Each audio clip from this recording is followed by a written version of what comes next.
ఏటీఎంలలో దొంగతనాలకి పాల్పడుతున్న వ్యక్తిని మియాపూర్ పోలీసులు అరెస్టు చేశారు. నిందితుడు వడ్డీ కాటమయ్య సైబర్ క్రైమ్ కోర్సులు నేర్చుకోవడానికి హైదరాబాద్ వచ్చినట్లుగా గుర్తించారు. కోర్సులలో భాగంగా ఏటీఎంలలో డబ్బులు ఎలా దొంగలించాలని నేర్చుకుని చోరీలకి పాల్పడుతున్నట్లుగా పోలీసులు చెప్పారు. ఏటీఎంలోకి వెళ్లిన కస్టమర్లు డబ్బులు డ్రా చేసే క్రమంలో టెక్నికల్ డివైస్ అమర్చి డబ్బులు రాకుండా చేస్తున్నాడని తెలిపారు.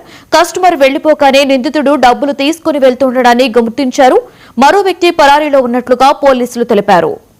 మన క్రైమ్ స్టాఫ్ మనకి రాత్రి ఒకటి డయల్ 100 ఇన్ఫర్మేషన్ వచ్చింది. ఇట్లా ఒక ఏటీఎంలో ఒక దొంగతనం అయింది, ఇట్లా ఇక్కడ క్యాష్ రావడం లేదని చెప్పేసి మనకి డయల్ 100 వస్తే మనం ఇమీడియట్గా మన క్రైమ్ స్టాఫ్ ఏదైతే మన బ్లూ కోట్స్ పెట్రోకార్ మన స్టాఫ్ ఇమీడియట్గా అలర్ట్ అయ్యి దాని మీద మనం అక్కడికి వెళ్ళడం జరిగింది. హఫీజ్పేటలో మార్తాండ దగ్గరికి అక్కడ వెళ్ళడం జరిగింది. ఏటీఎం ఏదైతే ఉందో ఎస్బీఐ ఏటీఎం మిషన్ దగ్గరికి వెళ్ళడం జరిగింది.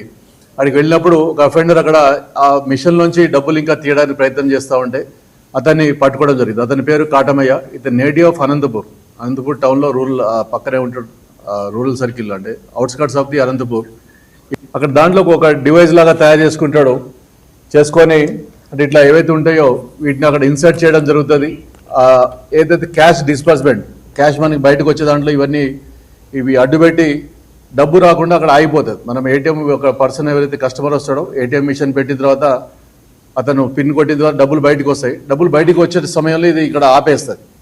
ఇది స్ట్రక్ చేసి ఆపేసిన తర్వాత ఆ కస్టమర్ అక్కడ చూసి డబ్బులు రాలేదని చెప్పి తను వెళ్ళిపోతాడు. వెళ్ళిపోయిన తర్వాత ఇతను మళ్ళీ లోపలికి వెళ్ళి మన ఎక్యూరిటీ ఎవరైతే లోపలికి వెళ్ళి ఇది పక్కకు జరిపేసి దీన్ని తీసేసి దాంట్లో ఉన్న డబ్బుల్ని మొత్తం చేయబెట్టి తీసేసుకుంటాడు. ఇంకోటి మేము దీంట్లో వెరిఫై చేయాలి బ్యాంకర్స్ ఎక్కడైనా కంప్లైంట్ ఇచ్చినారా లేదా, ఈ బ్యాంక్ వాళ్ళు కానీ ఏటీఎం మిషన్ వాళ్ళు కానీ ఇంతమంది కంప్లైంట్ అక్కడ ఇచ్చినారా లేదా అది కూడా వెరిఫై చేస్తాం. చేసి అది కూడా అక్కడ ఏమైనా కేసు కూడా రిజిస్టర్ అయితే. ప్రకాశం జిల్లా ఒంగోలులో